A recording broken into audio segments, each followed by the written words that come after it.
ఓం నమః శివాయ. అందరికీ నమస్కారం అండి. ఈరోజు ఈ వీడియో ద్వారా మేషరాశి వారి యొక్క జాతక ఫలితాల గురించి తెలుసుకుందాం. వీరి యొక్క జీవితానికి సంబంధించినటువంటి ప్రధానమైనటువంటి అంశాలు ఏమిటి, అదేవిధంగా మే 26వ తేదీ మంగళవారం రోజున మరి విశ్వం మీకోసం అయితే ఒక సరికొత్త ప్రణాళికను అయితే సిద్ధం చేసింది మిత్రమా. రేపు మీ యొక్క దినచర్య ఏ విధంగా ఎప్పటిలాగానే సాగిపోవచ్చు, కానీ ఈ యొక్క కాలచక్రం మీ యొక్క తలరాతను మార్చడానికి ఒక అద్భుతమైనటువంటి క్షణాన్ని లాక్ చేసి ఉంచింది. అయితే రేపటి రోజున ఈ యొక్క మంగళవారం రోజున మీకు అసలు ఊహించలేనటువంటి ఆ యొక్క అవకాశం అనేది మీ యొక్క జీవితంలోనే ఒక సరికొత్త అధ్యాయాన్ని అంతా కూడా లిఖించబోతుంది. సరిగ్గా మధ్యాహ్నం 1 గంట తరువాత ప్రకృతి మీ ముందున ఒక వింతైనటువంటి పరిస్థితిని అయితే ఉంచబోతుంది. అది అంతా కూడా చూడడానికి చాలా సాధారణంగా ఒక చిన్న సంఘటనలాగా అనిపించినా కూడాను ఆ యొక్క చిన్న సంఘటన మీ యొక్క భవిష్యత్తును మరియు మీ యొక్క ఆర్థిక స్థితిని, మీ యొక్క ఆలోచన విధానాన్ని మొత్తము కూడా మీ యొక్క జీవిత దిశగానే మార్చేయబోతుంది. మీరు విన్నది అంతా కూడాను అక్షరాల నిజం. మధ్యాహ్నం 1 గంట 11 నిమిషాల తరువాత మీ కళ్ళ ముందు ఒక వింత అనేది జరగబోతుంది. అది అంతా కూడా చూసి మీరైతే ఆశ్చర్యపోవడంతో కాటగా నోరేలా పెడతారు. అసలు ఇది అంతా కూడా నమ్మలేకపోతారు. ఎన్నాళ్ళు ఒక గమనాన్ని అంతా కూడా సాగిస్తున్నటువంటి మీ యొక్క లైఫ్లో ఒక్క క్షణం ఏ విధంగా టర్న్ అనేది తీసుకోబోతుంది, ఆ యొక్క సంఘటన వెనుక దాగి ఉన్నటువంటి ఆ యొక్క మహా అవకాశం ఏంటి, మరి ఈ యొక్క సుదీర్ఘ విశిక్షణ మాటలు వెనుక నిగూఢమైనటువంటి జ్యోతిష రహస్యాలు క్షుణ్ణంగా తెలుసుకుందాం. ఎక్కడా కూడాను మీరైతే స్కిప్ చేయకుండా చివరి వరకు చూసేటువంటి ప్రయత్నం అయితే చేయండి. ప్రతి ఒక్కరి జీవితంలో ఎన్నెన్నో సమస్యలు, ఎన్నెన్నో ఇబ్బందులు, ఇటువంటి సమస్యలతో బాధపడుతూ ఎక్కడెక్కడో జ్యోతిష్యం చెప్పించుకొని నిరాశ చెందినటువంటి వ్యక్తులు అయితే చాలామంది ఉండుంటారు కదండి. మరి ఇటువంటి వారి అందరికీ కూడా శ్రీ దుర్గామాత వారి దివ్య ఆశీస్సులతో జ్యోతిష్యం చెప్పండి గురువుగారు శివరామదాసు స్వామి గారు. మనం ఎక్కడున్నా ఉన్న చోటనే ఉన్నట్టుండి మన యొక్క గురుగారిని అయితే ఒక చిన్న ఫోన్ కాల్ ద్వారానే కాంటాక్ట్ అవ్వచ్చండి.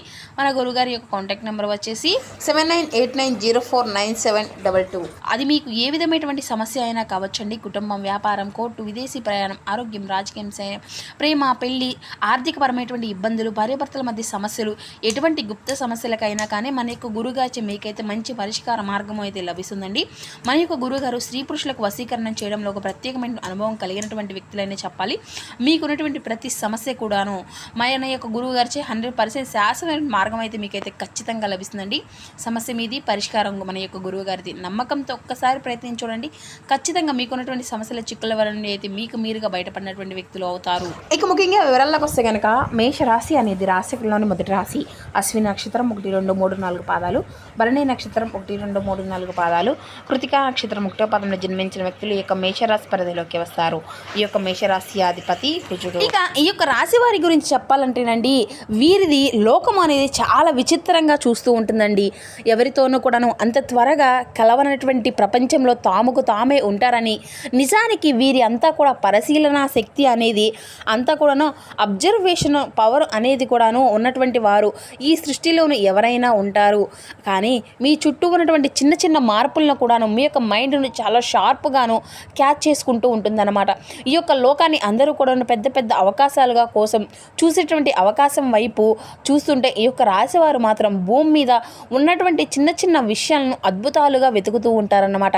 మీలో మరొకమైనటువంటి విభిన్నమైనటువంటి వైవిధ్యమైనటువంటి నైజము అనేది ఏంటంటే, మీరు ఒక పద్ధతిని అలవాటు పడితే దాన్ని కూడాను మార్చుకోవడానికి అంత తేలిగ్గా ఒప్పుకోరన్నమాట. మీ యొక్క లైఫ్ మొత్తము అంటే మీ యొక్క లైఫ్ టైం ట్రాక్ మీద కొనసాగిపోవాలనేసి కోరుకుంటూ ఉంటారు. ఎప్పుడూ కూడాను ఒక కొత్త అధ్యాయాలను, కొత్త కొత్త ఆలోచనలు మీ యొక్క మైండ్లోకి వస్తూనే ఉంటాయి. అవి అన్నీ కూడాను ఎప్పటికప్పుడు వచ్చినా సరే, ఎప్పటికప్పుడు మనకు అనుకూలమైనటువంటి స్థితిగతులు రాకపోయినా సరే, అవి అన్నా కూడాను మనం మార్చుకోగలమా అనేటువంటి మాట అంతా కూడాను మరి మీ యొక్క స్వయం కృషితోనే నమ్ముకుంటూ ఉంటారండి. అయితే మీలోనే అతి జాగ్రత్త కోసము ఒక్కసారిగా ముందుగా ఒక పెద్ద పెద్ద అవకాశాలు కూడాను చేజార్చుకునే విధంగా చేస్తూ ఉంటుంది. అయితే రేపటి రోజున ఈ యొక్క ప్రకృతి అంతా కూడాను మీకు అంత జాగ్రత్తగా పక్కనే పెట్టేసి మిమ్మల్ని ఒక కొత్త దారిలోకి నడిపించబోతుంది అని అంటుంటే అనేది కూడాను మీకైతే ఇప్పటికప్పుడు వివరంగా తెలియపరుస్తామండి. కాబట్టి మా వీడియోని ఎక్కడ కూడా స్కిప్ చేయకుండా చివరి వరకు చూస్తుంటే ప్రయత్నం చేయండి ఫ్రెండ్స్. అలాగే మా వీడియో మీకు నచ్చితే ఒక చిన్న లైక్ చేసి, కొత్తగా ఇప్పుడే మన ఛానల్ చూసినటువంటి వారు ఉంటే ఛానల్ని అయితే సబ్స్క్రైబ్ చేసుకొని సపోర్ట్ చేయడం మాత్రం అసలు మర్చిపోకండి. ఇక అదేవిధంగా అంటే ఇప్పుడు ప్రస్తుతం మీకు ఉండేటువంటి స్థితిగతులు ఏ విధంగా ఉన్నాయి, మరి అలాగే ఆ యొక్క మార్పులకు గల కారణాలు ఏంటి, మరి మీ యొక్క గ్రహస్థితి కనుక చూసినట్లయితే గ్రహాల యొక్క కదలిక అనేది ఈ యొక్క రాశి వారికి ఈ యొక్క మంగళవారం రోజున ఒక అద్భుతమైనటువంటి అవకాశాలు ఎదుగుదలుగా తీసుకురాబోతుంది. మరి 9వ స్థానంలో ఉన్నటువంటి బుధము మరియు కేతువు మరియు విశీక్షణ ప్రభావితము అనేది చేయబోతుంది. ముఖ్యంగా మధ్యాహ్నం 1:11 ఈ యొక్క సమయానికి ఆకాశంలో మనకి సూర్య భగవానుడు ఎప్పుడూ కూడాను తెలియకుండానే ఉపచర్య అనేది స్థానంలో ఉంటాడండి. చంద్రుడు అంటే సూర్య భగవానుడితో కలిసి ఒక వింతైనటువంటి యోగాన్ని సృష్టించబోతున్నాడు. ఈ యొక్క గ్రహాల యొక్క అనుకూలత వలనే మీకు ఒక చిన్న సంఘటన కూడా ఒక పెద్ద అవకాశాలను అయితే మార్చేటువంటి పాజిటివ్ ఎనర్జీ మైండ్ వైపు అయితే తీసుకెళ్ళబోతుంది. అసలు ఇదంతా ఏంటి, అసలు ఆ యొక్క పాజిటివ్ వైపు తీసుకువెళ్ళేటువంటి ఆ యొక్క అవకాశాలు ఏంటో ఇప్పుడైతే మనం వివరంగా తెలుసుకుందాం. మీరు అంతా కనుక ఆర్థిక పరంగా చూసుకుంటే కనుక ఈ యొక్క అవసరానికి డబ్బు అనేది ఆదుకున్నా కానీ మీకున్నటువంటి పెద్ద పెద్ద కళలను కూడాను నిజం చేసుకోవడానికి సరిపోయే అంత భారీ మార్పులు రావడం లేదు. ఉద్యోగంలోనో వ్యాపారంలోనో ఒక రకమైనటువంటి రొటీన్ లైఫ్ అంతా మీరు అలవాటు అనేది పడిపోతూ ఉన్నారు.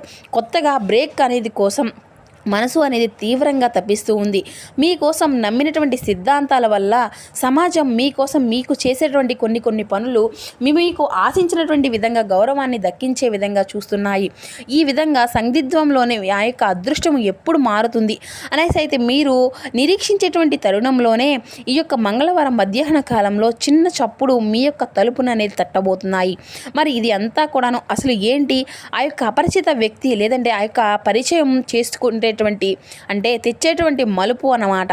మీరు అనుకుంటారేమో ఈ యొక్క మలుపు అనేది ఏంటి, మరి మన కోసం ఏదైనా కానీ ఒక ప్రత్యేకత అనేది ఉంటుందా అంటే చిన్న సంఘటనలు అనేవి కూడాను మన యొక్క జీవితాన్ని అంతా కూడాను మారుస్తాయండి.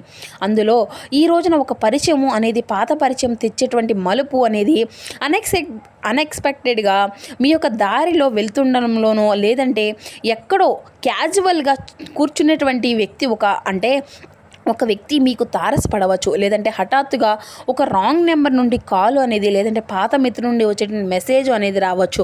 మొదటిగా మీరు అయితే దాన్ని అంతా కూడా చాలా లైట్గా తీసుకుంటారు. కానీ ఆ యొక్క వ్యక్తితో మాట్లాడేటువంటి క్రమంలో ఒక సరికొత్త వ్యాపార ఆలోచన లేదంటే మీ యొక్క కెరియర్ని మార్చేటువంటి ఒక పెద్ద సమాచారం అనేది మీకైతే అందబోతుంది. ఆ యొక్క చిన్న పరిచయమే రాబోయేటువంటి రోజుల్లో మిమ్మల్ని ఒక పెద్ద ఇన్వెస్టర్గానో లేదంటే ఒక పెద్ద సంస్థకు హెడ్గానో మార్చేస్తుంది. ఆ యొక్క శక్తి యొక్క పరిణామం అనేది ఈ విధంగా ఉంటుంది. కొంతమంది అయితే క్యాజువల్గానే చేసుకునేటువంటి ఆ యొక్క పరిణామాలు కూడాను కొన్ని ఉంటాయండి. సమాచార ఐడియాలు అంటే మీరు మధ్యాహ్నం పూట మీ యొక్క మొబైల్ని చూస్తునేటప్పుడు లేదంటే మీ యొక్క పత్రిక అనేది చదువుతున్నప్పుడు హఠాత్తుగా ఒక ఆర్టికల్ లేదంటే ఒక వీడియో మిమ్మల్ని కంటపడుతుందన్నమాట. మీకైతే ఆ యొక్క సమాచారం అనేది చూడగానే మీ యొక్క మైండ్లో ఒక విచిత్రమైనటువంటి ఐడియా అనేది వస్తుంది. నేను కూడాను ఈ పని అనేది ఎందుకు చేయకూడదు అనేసి మీరైతే అనుకుంటూ ఉంటారు. ఈ క్షణంలో పుట్టినటువంటి ఆ యొక్క చిన్న ఆలోచన ఎన్నాళ్లుగా చేసుకున్నటువంటి రొటీన్ పనికి పక్కన పెట్టేసి ఒక కొత్త రంగంలోకి అయితే అడుగుపెట్టి కోట్ల రూపాయల సామ్రాజ్యాన్ని అయితే స్థాపించుకునేటువంటి పునాది అనేది మీకైతే మొదలు కాబోతుంది. ఇక మీకైతే ఈ యొక్క మధ్యాహ్నం 1:11 తర్వాత మీ యొక్క జీవితం అంతా కూడా సైలెంట్గా సునామీ లాంటిది. ఈ యొక్క సంఘటనలు అన్నిటినీ కూడా చిన్నదే అయినా కానీ దానివల్ల మీ యొక్క జీవితంలో ఏర్పడేటువంటి రియాక్షన్ మాత్రం చాలా పెద్దది. ఈ క్షణాలు అసలు నిర్లక్ష్యము అనేది చేయవద్దు. మీరు మాత్రం ఎందుకంటే ఎంతకాలము అనేది రొటీన్గా మీ యొక్క జీవితంలో హఠాత్తుగా ఈరోజు ఈ యొక్క సమయంలోని ఇలాంటి లైఫ్ చేంజింగ్ మూమెంట్ అనేది రావడానికి కారణం ఏంటి అంటే విశ్వం యొక్క టైమింగు, యూనివర్సల్ టైమింగు. మీరు గతంలో ఎన్నో సత్కారాలు చేసేటువంటి ఉంటారు కదండి. మీరు ఎంతోమందికి నిస్వార్థంగా సహాయపడ్డారు. ఆ యొక్క పుణ్యకాలము అంతా కూడాను ఒక శక్తిగా మారి మీ యొక్క అదృష్టాన్ని యాక్టివేట్ చేయడానికి ఈ యొక్క సమయము అనేది మీకు ఎంచుకుందన్నమాట. ఈ యొక్క పరిస్థితులు మిమ్మల్ని ఎప్పుడూ కూడాను ఒకే చోట ఉంచవు కదా. మీరు మాత్రం ఒక పెద్ద విజయాన్ని అందుకోవడానికి అర్హులని మీకు ప్రకృతి ఎప్పటికప్పుడు గుర్తు చేస్తూనే ఉంటుంది. ఆ దారిలో నడవడానికి చిన్న చిన్న సంఘటనలు ఒక నిమిత్తము లాగానో వాడుకుంటుంది. ఈ యొక్క నిమిత్తము లాగా జరిగేటువంటి పరిణామాల వెనుక భవిష్యత్తే దాగి ఉంది. ఇక ఒక మహారాజులా మార్చాలనేసి ఒక దైవ సంకల్పము అనేది దాగి ఉంది. మరి మీరు ఈ యొక్క దారిలోకి వెళ్తారా లేదా అనేది మాత్రం మీరు వెళ్ళేటువంటి దారిని బట్టే ఉంటుంది. మరి ఇటువంటి సమయంలో కొన్ని లాభ నష్టాలు కూడా ఉంటాయి మిత్రమా. హఠాత్తుగా మార్పు వల్ల కలిగేటువంటి లాభాలు ఏంటంటే మీ యొక్క జీవితంలో రొటీన్ మరియు బోర్ లాంటి లైఫ్కి ఎండుకట్ట అంటారు కదండి, ఆ యొక్క ఎండుకాటు అనేది పడబోతుందన్నమాట. ఇక కొత్త ఆశ, కొత్త ఉత్సాహం మీలో మొదలవుతుంది. ఆర్థికంగా స్థిరపడడానికి లేదంటే తెలుగు లేనటువంటి రూట్ మ్యాప్ దొరకడానికి, సమాజంలో మీకు తెలివితేటలు తగినటువంటి గుర్తింపు అనేది లభించడానికి. అయితే ఇక్కడ ఉన్నటువంటి నష్టము లేదంటే నెగిటివ్ పాయింట్ ఏంటంటే, ఆ యొక్క సంఘటనలో చిన్న చిన్న విషయాన్ని మిమ్మల్ని మరింత ఇబ్బందికరంలోకి కూడాను తీసుకువచ్చేటువంటి బద్ధకానిలో, లేదంటే ఇందులోనే నెగిటివ్ ఎనర్జీ పాయింట్ ఏంటంటే, ఒకవేళ మీ యొక్క సమయంలో మీరు నిర్లక్ష్యంగా ఉంటే ఆ యొక్క బద్ధకాన్ని ప్రదర్శిస్తే మీ కళ్ళ ముందు ఉన్నటువంటి ఆ యొక్క మహా అవకాశాన్ని శాశ్వతంగా కోల్పోయేటువంటి ప్రమాదం అయితే ఉంది. మరి ఈ యొక్క రాశివారు కొందరు నాకెందుకులే అనేసి వదిలేస్తారు. ఈ రోజున అలా వదిలేస్తే మీ యొక్క భవిష్యత్తులో అంతకంటే కూడా గొప్ప అవకాశం అనేది మళ్ళీ రాదు. కాబట్టి ఈ క్షణంలో వచ్చేటువంటి ఆ యొక్క చిన్న మార్పు ఎంతో అలర్ట్గా గమనించవలసినటువంటి అవసరం కూడా ఉంది. అయితే మరి రేపటి రోజున అంటే ఒక అద్భుత గడియాలవి మీ యొక్క జీవితంలో సక్రమమైనటువంటి దారిలు నడిపించాలి అంటే మీరు పాటించవలసినటువంటి విషయం ఇది. మంగళవారం మధ్యాహ్నం 1 గంట నుండి 2 గంటల మధ్య మీ యొక్క మొబైల్ అంతా కూడా సైలెంట్లో పెట్టుకోండి. మీ చుట్టూ ఉన్నటువంటి పరిసరాలను, వ్యక్తులను, మాటలను మీ యొక్క అంటే విశాంతిగా మీరైతే గమనించాలి.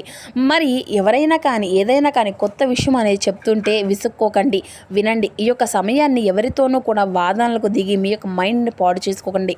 మరి ఈ యొక్క పరిహారాలను మంగళవారం నాడు మానసికంగా మీరైతే కారకులుగా ఉండేటువంటి చంద్రుడు అనుగ్రహం కోసం మీరైతే ఖచ్చితంగా శివారాధన, అలాగే హనుమంతుల స్వామి వారి యొక్క ఆరాధన అయితే చేయండి. ఇక లేదంటే స్వామివారిని ఉదయాన్నే లేచి శుభ్రంగా తలస్నానం అనేది చేసి శివాలయానికి వెళ్ళి మీకు చక్కగా, లేదంటే మంగళవారం కదండి, హనుమంతుల స్వామివారిని దర్శించుకొని మీరు అయితే ఈ యొక్క మంగళవారం రోజున స్వామివారిని దర్శించి ఎంతో శుభప్రదంగా ఉంటుంది. స్వామివారికి ఒక కొబ్బరికాయని కొట్టి నీళ్ళతో అభిషేకం అనేది చేయండి. లేదంటే స్వామివారికి ఎంతో ఇష్టమైనటువంటి ఆ యొక్క తమలపాకుల్ని స్వామివారికి సమర్పించండి. ఇక అయినా కానీ అదేవిధంగా మీరైతే ఓం నమ శివాయ అనేటువంటి మంత్రాన్ని కూడా 108 సార్లు ప్రతి నిత్యము కూడా మీరు ఎంతో మంత్రోచ్చరణ అనేది చేస్తూ మనసును అంతా కూడా ధ్యానిస్తూ ఆ యొక్క స్వామివారికి మీ యొక్క మనసును అంతా కూడా అర్పించండి. ఇక ఈ రోజున పేదవారికి అన్నవస్త్రాలు, లేనటువంటి వారికి అన్నవస్త్రం దానము అనేది చేయడము, ఇటువంటివి దీనివల్ల మీ యొక్క జాతకంలో ఉన్నటువంటి దోషాలు అన్ని అడ్డంకులు అన్నీ కూడాను పూర్తిగా తొలగిపోతాయి.